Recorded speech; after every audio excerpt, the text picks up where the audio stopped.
Losing your hair is one of the toughest things when you're going through cancer treatments.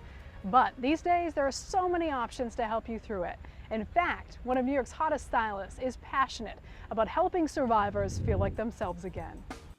For women not to have hair, it's traumatic. This Upper East Salon is the place many women come to try on a wig for the very first time.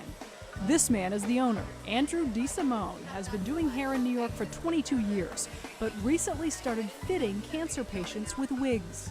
I hear all the time that they can deal with the illness, they can deal with the sickness, they can deal with all the things that come with treatment, but it's the hair that's the most traumatic. That was certainly the case for 31-year-old Lauren Burnham, diagnosed with breast cancer 7 months ago.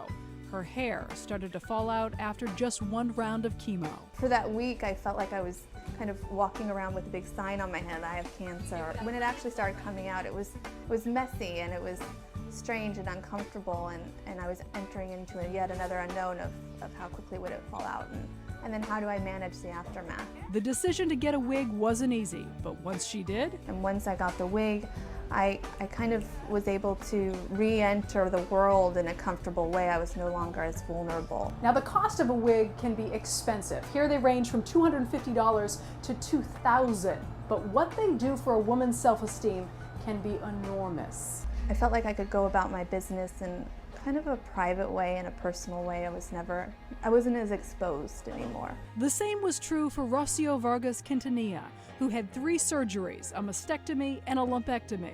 My self-esteem. And just like the one Rocio is wearing, the wigs are made of real hair, threaded by hand. They are custom fit to look as real as possible. This is a frontal hairline that I would use in a unit with an all-lace front. Okay. A client like this would want to go to the gym and pull her hair back into a ponytail. Okay. So she wants to be able to see the whole hairline.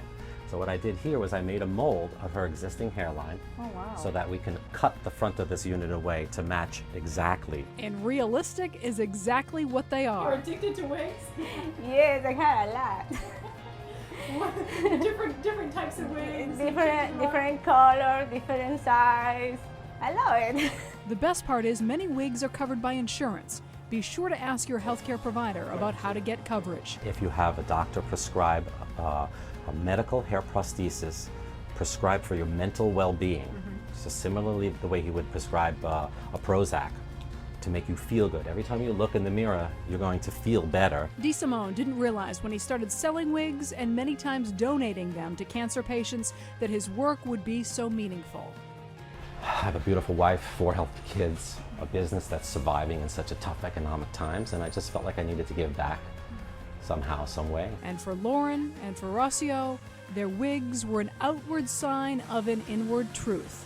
They will get through this. It's amazing all the people that materialize in your life that just are there for you and make it easier, and you start to reclaim yourself, and it becomes more about you than the cancer. Looking good and feeling good on the road to recovery. That's what it's all about.